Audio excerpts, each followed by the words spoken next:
To drift over Hill Inlet is to witness an impossible watercolor, a swirling masterpiece of turquoise and white painted by the tides. The architect of this palette is not pigment, but geology. The iconic sand of Whitehaven Beach is composed of 98% pure silica, a geological anomaly carried here by ancient sea currents over millennia, rather than eroded from the local stone. This extraordinary purity means the sand refuses to hold the sun's heat, remaining cool underfoot, and its microscopic rounded structure reflects light with such intensity that it illuminates the surrounding water, creating those signature shades of azure and aquamarine. Every step here is a connection to a vast, slow-moving story. What we see is not merely a coastline, but a luminous, shifting archive of deep time, a testament to the patient, powerful forces that have shaped our world one grain at a time.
The name itself, Gili Air, translates from the local Sasak language not just to island, but specifically to water island, a simple title that belies a foundational truth.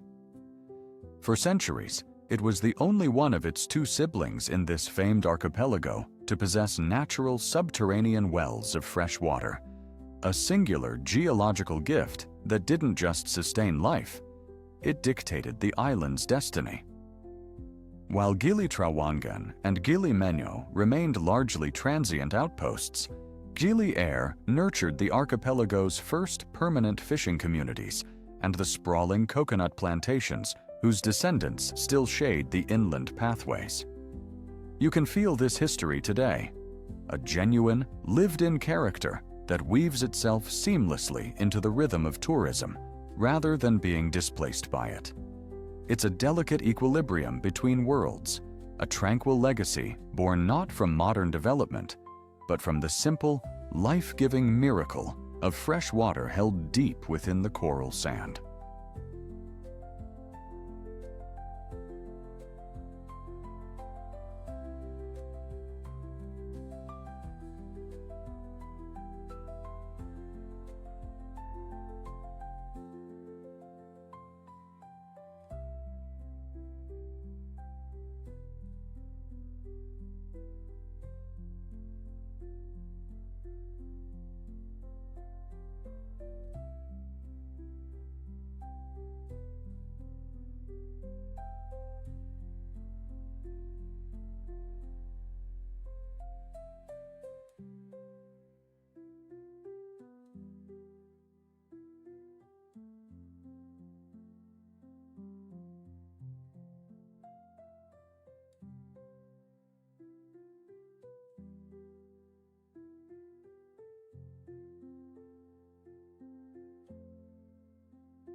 Here, at the easternmost point of Java, the archipelago's most populous island, the day truly begins.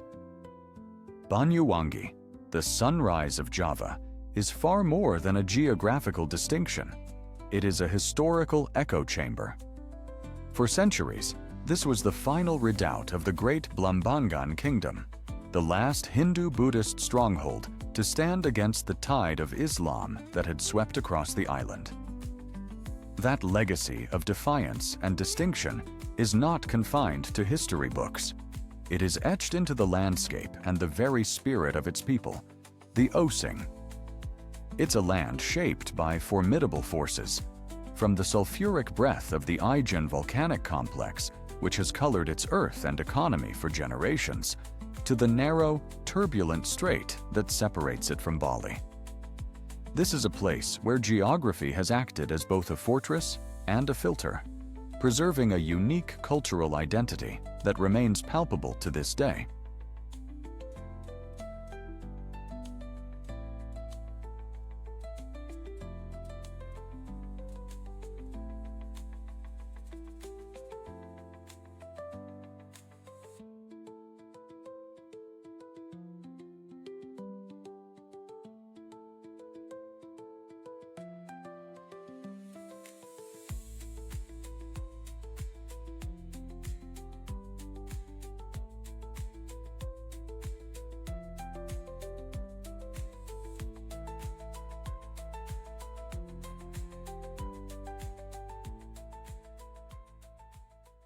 Here, at the very tip of the Baja California Peninsula, stands a natural gateway carved from time itself.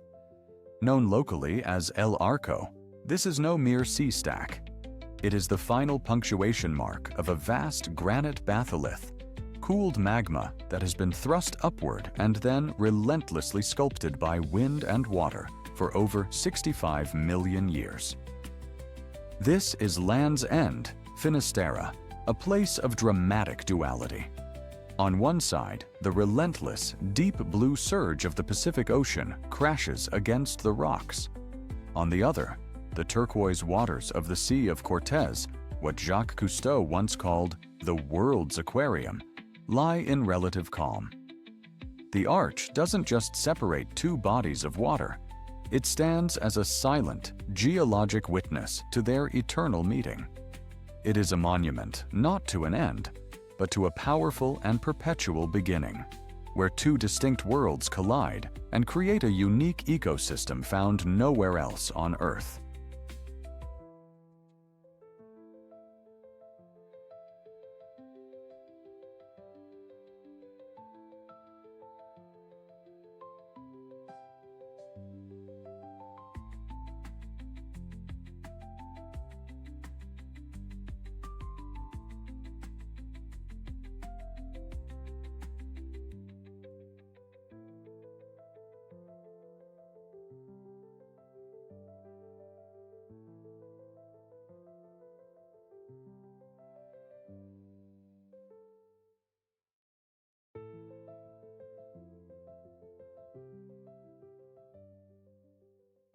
The first thing one notices about Gwadar from above is its extraordinary shape, a hammerhead peninsula jutting defiantly into the Arabian Sea.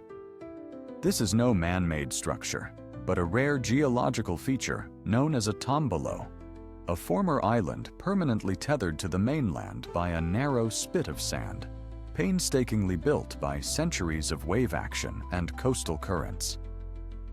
This natural deep-water harbor has long been a strategic nexus, a fact underscored by its unique history. For nearly 200 years, this land was not part of the subcontinent, but an overseas enclave of Oman, a distant outpost purchased back by Pakistan only in 1958.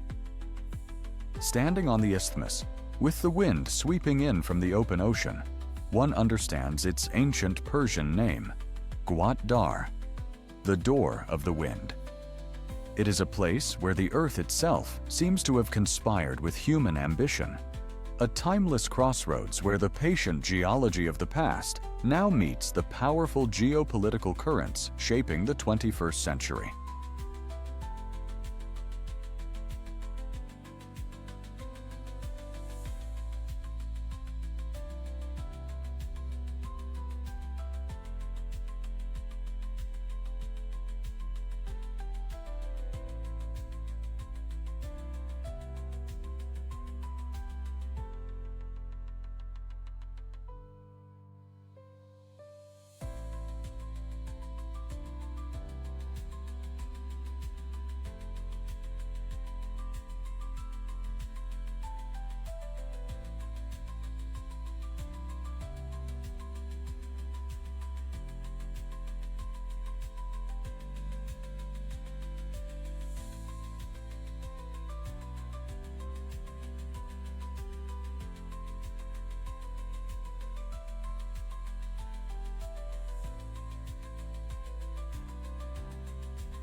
To truly understand Sintra, one must first understand its mountain.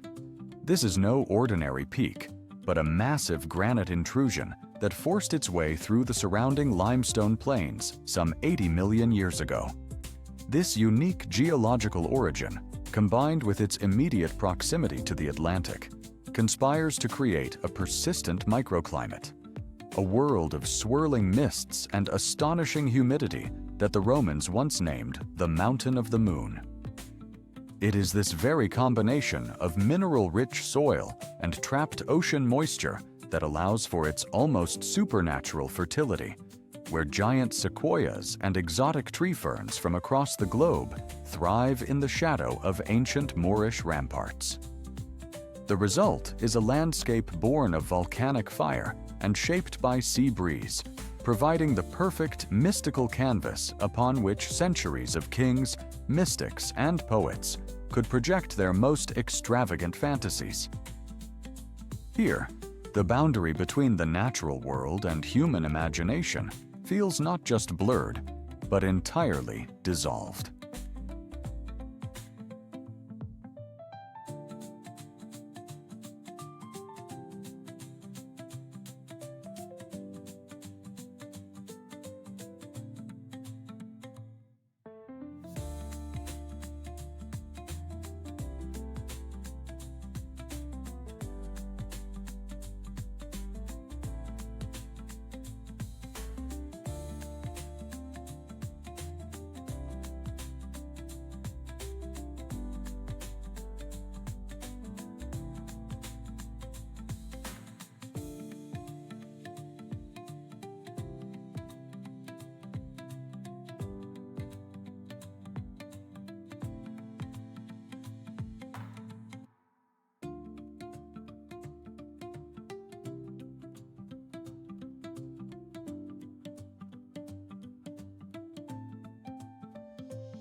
While the grand avenues of Karnak speak of imperial power, the temple at Dendera offers something more intimate, more miraculously intact.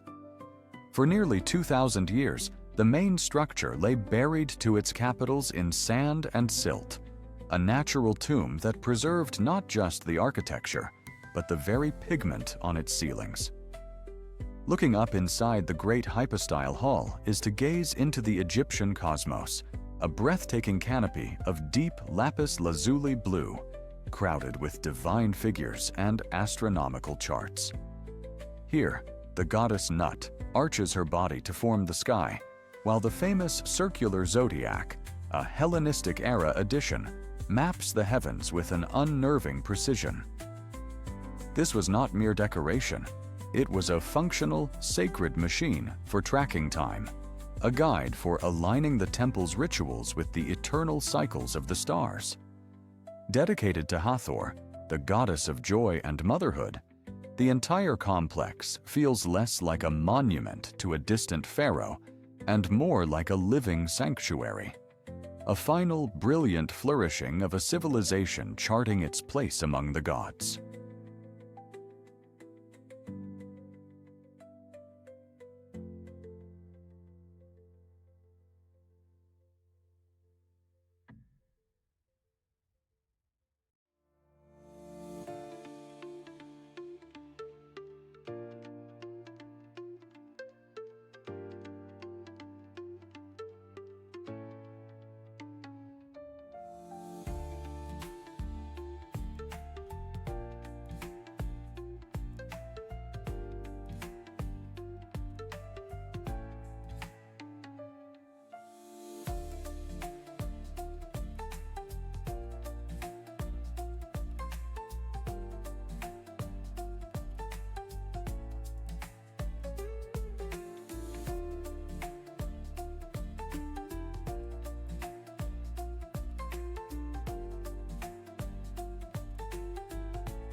The Tasman Sea, named for the Dutch explorer Abel Tasman, who first charted these waters in 1642, is far more than a simple oceanic divide between Australia and New Zealand. It is, in essence, the liquid shroud of a lost continent. Beneath this turbulent surface lies Zealandia, a vast landmass, 94% of which sank after breaking away from Gondwana some 85 million years ago. The islands that punctuate its expanse, from New Zealand's Southern Alps to the remote shores of New Caledonia, are not isolated landforms, but the highest unsubmerged peaks of this drowned world.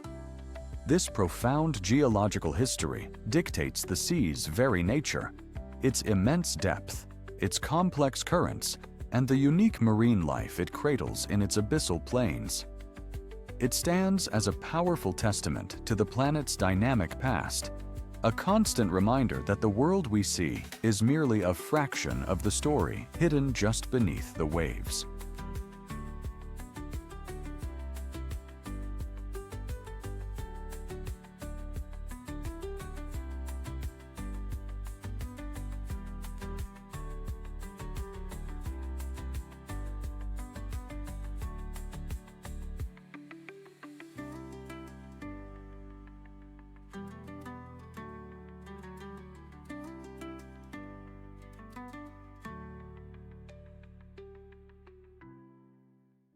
Bogor's moniker, the Rainy City, is far more than simple folklore. It is a direct consequence of its dramatic geological cradle, a fact written into the very air. Nestled between the volcanic peaks of Mount Salak and Mount Geddon, the city is subject to a near-constant orographic effect, where moist air is perpetually forced upward, cooling and condensing into the legendary downpours that can arrive with clockwork precision each afternoon. This perpetual moisture is the very lifeblood that sustains one of the world's oldest and most significant scientific institutions, the 87-hectare Bogor Botanical Gardens. Founded by the Dutch over 2 centuries ago, this sprawling landscape is a living library of tropical flora, a direct beneficiary of the volcanic soil and the relentless rain. The result is an atmosphere thick with the scent of damp earth and blooming orchids, a place where the line between a curated garden and a wild rainforest feels beautifully and purposefully blurred. Here, the rain is not merely weather. It is the architect of a unique ecosystem, a force that has cultivated both a staggering biodiversity and a deep, enduring history.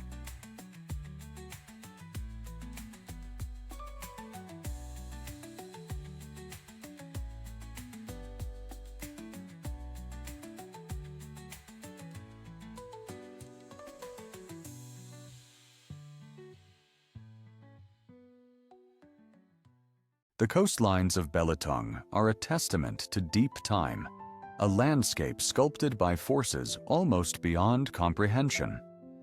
These colossal granite boulders, scattered across the turquoise shallows like the playthings of giants, are not volcanic debris. They are the exposed heart of an ancient landmass, remnants of a vast granite belt that formed over 200 million years ago during the Triassic period. Worn smooth by millennia of wind and water, their silent, monumental presence defines the island's character. Their cool gray forms a stark, beautiful contrast to the vibrant life of the surrounding reefs and the brilliant white of the kaolin-rich sand. But their significance runs deeper than aesthetics.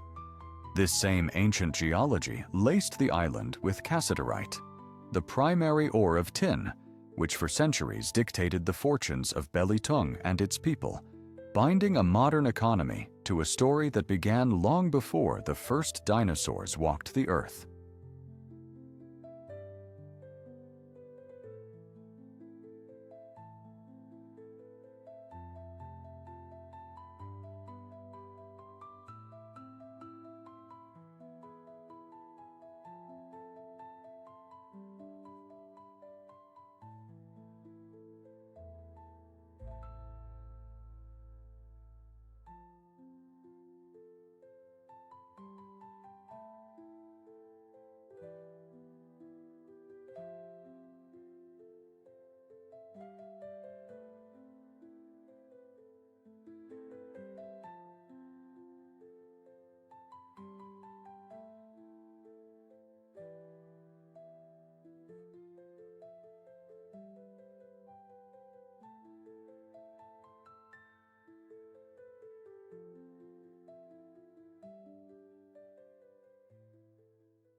The approach to Mont Saint-Michel is a lesson in patience, governed not by human schedules, but by the ancient rhythm of the ocean.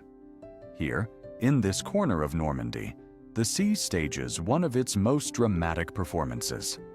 The bay experiences the highest tidal variations in continental Europe, with the water level changing by as much as 15 meters between its high and low points. Twice a day, the vast, shimmering mudflats that stretch to the horizon are swallowed by a tide said to advance at the speed of a galloping horse, transforming the mount from a peninsula into a true island. This relentless cycle was the abbey's greatest defender. For over 1,000 years, these powerful currents made the fortress virtually impregnable, thwarting English sieges during the 100 Years' War. It's a profound reminder that the history of this place was not written by builders and bishops alone, but was fundamentally shaped by the inexorable pull of the moon, a force that both protected and defined this granite spire reaching for the heavens.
Straddling the Pacific Ring of Fire, the 83 islands of Vanuatu are a testament to geological turmoil, a place where new land is still being born from the ocean's depths.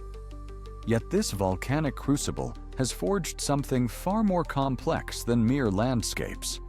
It has cultivated the highest density of languages on Earth. For a population of just over 300,000, there are more than 130 distinct indigenous languages spoken here, a staggering legacy of human separation. For millennia, the rugged volcanic terrain and the deep water channels between these islands acted as natural barriers, isolating small communities and allowing their cultures and tongues to evolve in unique, divergent paths.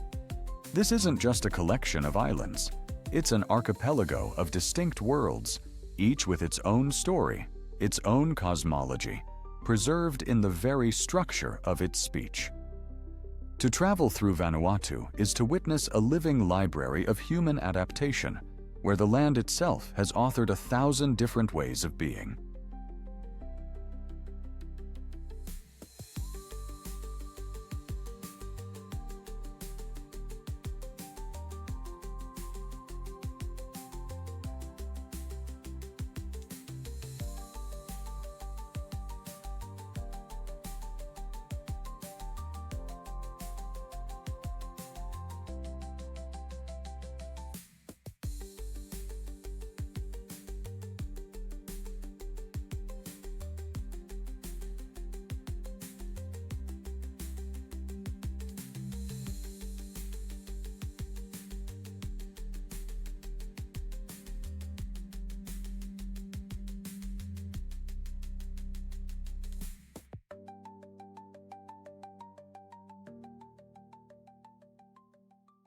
Portugal's coast is not an edge, but a conversation, a relentless dialogue between the Iberian landmass and the full force of the Atlantic Ocean.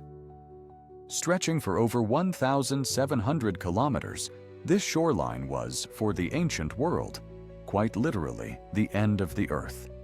Yet this perception of finality bred not fear, but a profound and restless curiosity.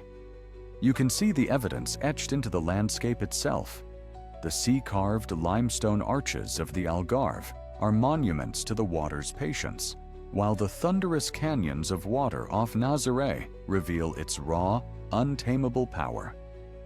This constant pressure from the west didn't just shape the rock, it forged a national character, compelling generations to look out not at a barrier, but at a vast, liquid frontier. It is here, on this precipice between continents, that one truly understands how a nation so small could be pushed to discover so much of the world.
To gaze upon Bali's emerald rice terraces is to witness a landscape sculpted by both water and faith.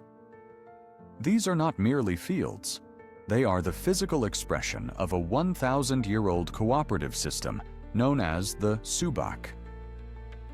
Recognized as a UNESCO World Heritage Site, the Subak is governed not by a central authority, but by a democratic community of farmers operating from water temples that dot the island. At its heart is the philosophy of Tri Hita Karana, a sacred balance between the divine, the human world, and nature. Every drop of water, channeled through a complex web of canals and weirs, is managed collectively, ensuring that this volcanic soil, a gift from the Pacific Ring of Fire, can sustain life for generations. It is a profound, living blueprint for sustainability, demonstrating how, for the Balinese, the practical act of farming is inseparable from a deep spiritual reverence for the earth that provides.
The first impression of the Hopar Valley's glaciers can be profoundly disorienting.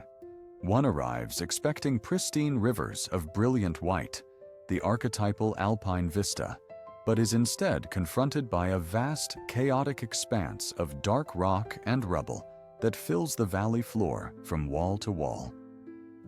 This is a classic landscape of debris-covered glaciers, where a thick, insulating mantle of moraine, shed from towering sentinels like the 7,027-meter Golden Peak, completely insulates the immense ice core hidden beneath. But this rugged, seemingly petrified cloak, which gives the initial impression of a static, lifeless geology, conceals a startling and potent dynamism.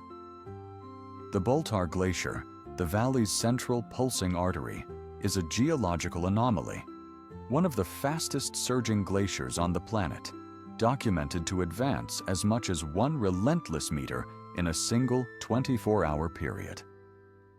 The air here is filled not with the expected mountain silence, but with the subtle yet constant sounds of this inexorable movement.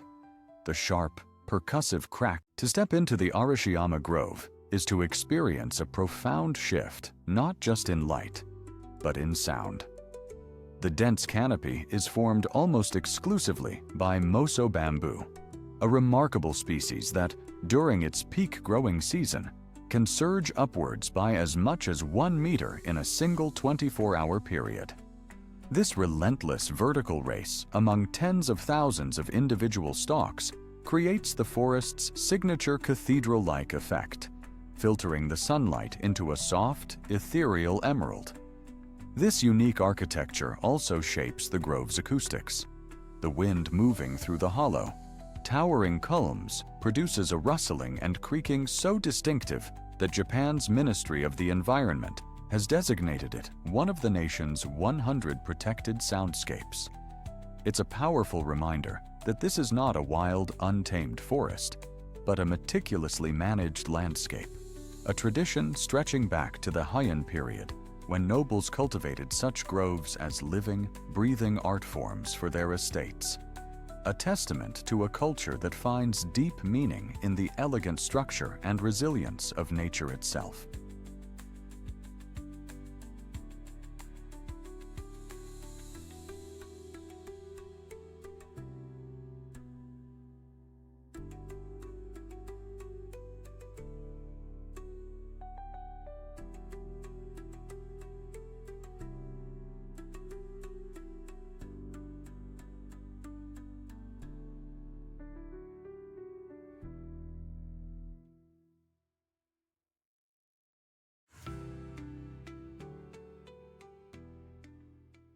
As dawn's first light cuts through the mist of the Kedu Plain, Borobudur reveals itself not as a building placed upon a hill, but as the hill itself, reborn. Its construction is a marvel of both scale and precision. An estimated 2 million blocks of volcanic andesite, quarried from nearby riverbeds, were fitted together without a single trace of mortar. This colossal three-dimensional puzzle, held fast for over a millennium by gravity and intricate interlocking joinery, is also a sprawling stone library. Along its galleries, more than 2,600 individual relief panels guide the pilgrim through a visual narrative of Buddhist cosmology. Built during the 8th and 9th centuries by the Sailendra dynasty, its very architecture embodies a map for the soul, a physical ascent through 9 stacked platforms that mirrors the spiritual journey from the realm of earthly desire at its base to the ultimate, formless truth of nirvana represented by the great central stupa at its peak.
To understand Bandung, one must first look to the land itself. The city rests on the floor of a vast prehistoric lake, formed when the ancient Mount Sunda erupted some 105,000 years ago, damming the Citarum River. This cataclysmic past bequeathed a legacy of incredibly fertile volcanic soil, a prize that drew early settlers and, centuries later, the Dutch colonialists. Seeking refuge from the sweltering coastal heat, they sculpted the highlands into sprawling tea plantations and built a city in their own image. A cool mountain haven they called Paris van Java, the Paris of Java. The elegant Art Deco architecture still stands as a testament to that era, a European dream superimposed upon a Javanese landscape. Today, the city's vibrant energy still echoes this unique inheritance, a metropolis born from volcanic fire and water, shaped by colonial ambition, and now defined by the creative spirit of its people. The past is not just history here, it is the very bedrock of the present.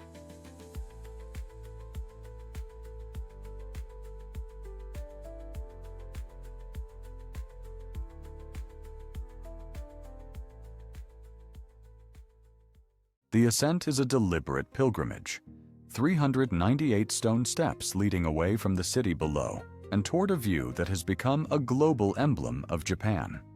Yet, what many who seek this frame-perfect image don't realize is its profound and relatively recent origin. This is the Chureito Pagoda, a monument built not in feudal times, but in 1963. It is, in fact, a cenotaph, a peace memorial dedicated to the nearly 1,000 citizens of this town lost in conflicts since the late 19th century. Its placement is no accident. The structure was carefully positioned so that the timeless, sacred presence of Mount Fuji would forever stand witness to this solemn act of remembrance. Here, the ephemeral beauty of the cherry blossoms and the enduring strength of the volcano are brought together, transforming a breathtaking landscape into a quiet, contemplative space where nature's grandeur holds a human plea for peace.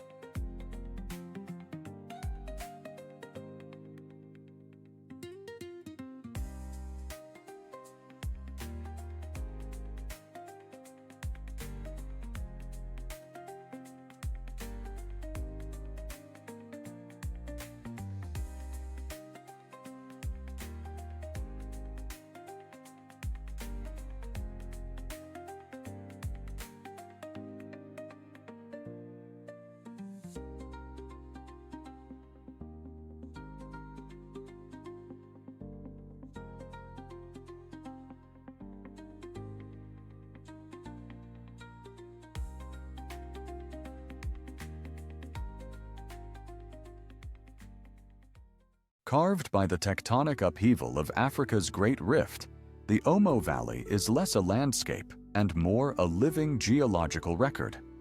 Its sedimentary layers, exposed by the patient work of the Omo River, have yielded some of the most significant hominid fossils ever discovered, pushing back the timeline of our own species by hundreds of thousands of years. This profound antiquity is not confined to museums. It permeates the very air and earth, a silent backdrop to the vibrant mosaic of human life that flourishes here. For millennia, the river has served as a lifeline, allowing more than a dozen distinct ethnic groups to develop in relative isolation, each with their own unique language, intricate social structures, and traditions tied inextricably to the seasonal floods. To journey here is to witness a continuum of human adaptation, a place where the deep past and the dynamic present are not separate chapters, but a single, unfolding narrative written in the dust and the water.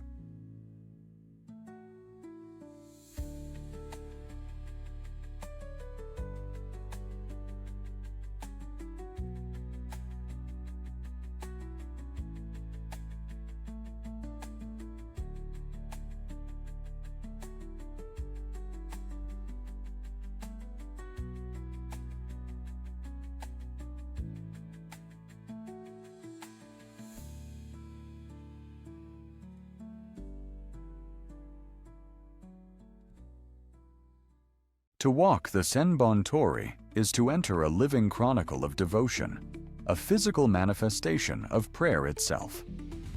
Each of these vermilion gates, now numbering well over 10,000, is not merely an architectural flourish, but a personal offering to Inari Okami, the Shinto kami of rice, sake, and, most crucially for this landscape, commercial prosperity.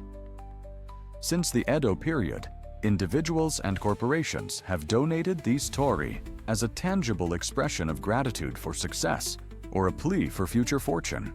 The gates form dense, winding corridors that snake for 4 kilometers up the sacred slopes of Mount Inari, creating a mesmerizing tunnel where sunlight fractures through crimson slats, dappling the ancient stone path. More than just a trail, this ever-expanding network transforms the mountainside into a vast, silent testament to the countless human stories of hope and ambition that have been woven, one gate at a time, into the very fabric of this forest.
Rising from the plains of Punjab, the Hiran Minar, or the Antelope's Tower, presents a striking, solitary silhouette against the sky.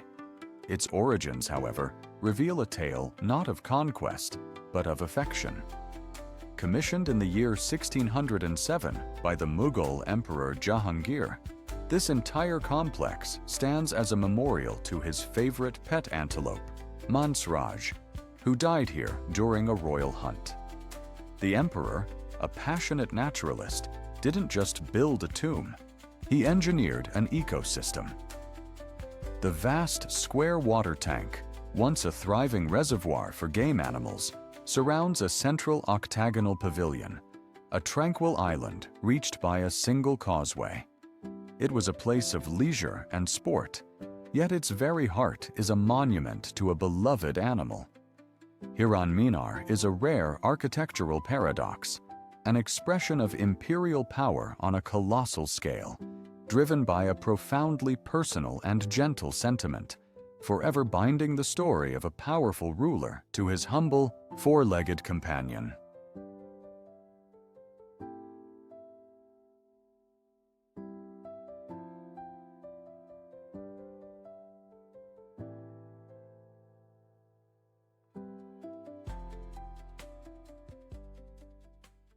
In a Pacific Ocean, where the histories of so many islands are punctuated by foreign flags, the Kingdom of Tonga stands as a remarkable exception. It is the only Polynesian nation to have never been formally colonized, a sovereign state whose royal lineage can be traced back for over 1,000 years. This unbroken thread of governance is not an abstract historical footnote. It's palpable in the deep-seated respect for tradition and the monarchy's enduring presence. Captain Cook famously christened these the Friendly Islands in the late 1700s, a name that belied the strategic acumen and fierce independence of his hosts. That duality persists today, a genuine warmth extended to outsiders, underpinned by a profound and unyielding sense of self-determination. It's a quiet confidence born from navigating the tides of global change on its own terms, a continuous story told across more than 170 islands, each a testament to a kingdom that has always charted its own course.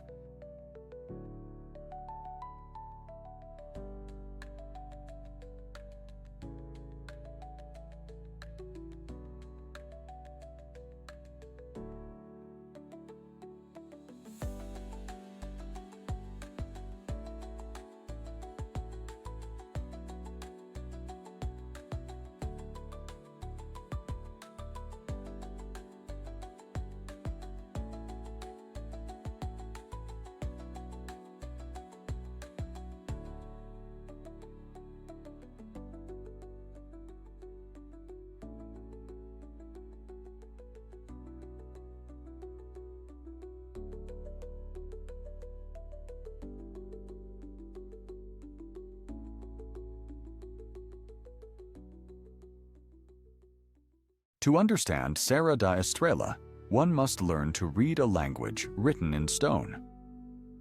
This is not merely the highest mountain range in mainland Portugal. It is a monumental testament to the last ice age. Over 20,000 years ago, colossal glaciers carved their slow, inexorable path through this granite heartland, leaving behind a profound geological memory. The Zezera Valley, stretching for 13 kilometers, is one of Europe's most perfect examples of a U-shaped glacial valley, a vast trough scoured from the rock. All around, the landscape is dotted with covos, high-altitude cirques where the ice began its journey, and weathered granite tors that stood like islands in a frozen sea. The shepherds and their flocks, who have navigated these highlands for centuries, walk through a history far older than their own, a powerful reminder that the narrative of this place was first authored not by man, but by ice.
Here, at the edge of the world's oldest desert, stands Dune 7.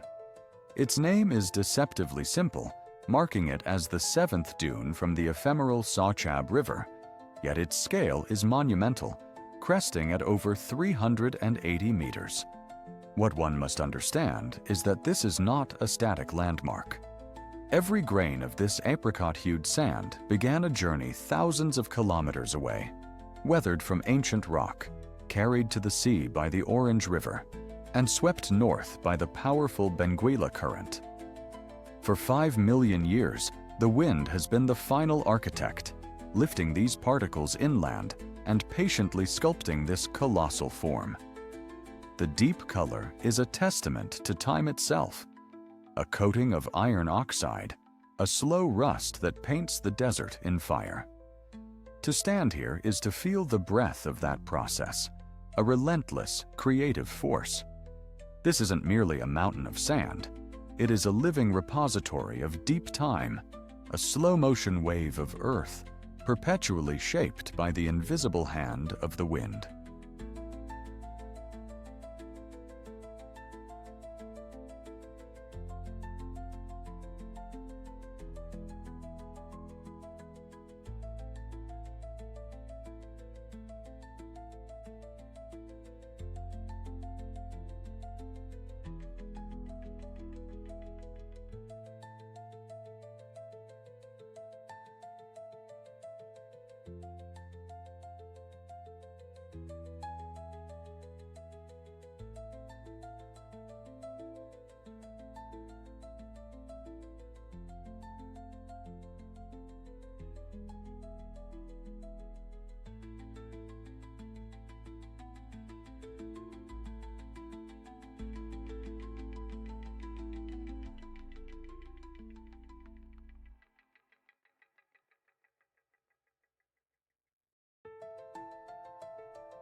Long before the first sails cut across its bays, the character of the Côte d'Azur was forged not by society, but by fire. This dramatic coastline, with its crimson cliffs plunging into the sea, is the remnant of a colossal volcanic range from the Permian period, over 250 million years old. The iron-rich porphyry rock, which gives the Esterel Massif its signature hue, dictates the very shape of the shore, carving out the secluded calanques and jagged headlands that offer shelter from the famous Mistral wind. Here, the scent of Aleppo pine and wild lavender mingles with the mineral tang of ancient stone, a constant reminder of the raw nature that underpins the region's cultivated elegance. It is a profound juxtaposition, a landscape of immense geological age serving as the stage for the most ephemeral of human pleasures. To truly understand the Riviera is to see beyond the veneer of glamour and recognize the deep, enduring power of the earth itself, a foundation of fire and time upon which all else is built.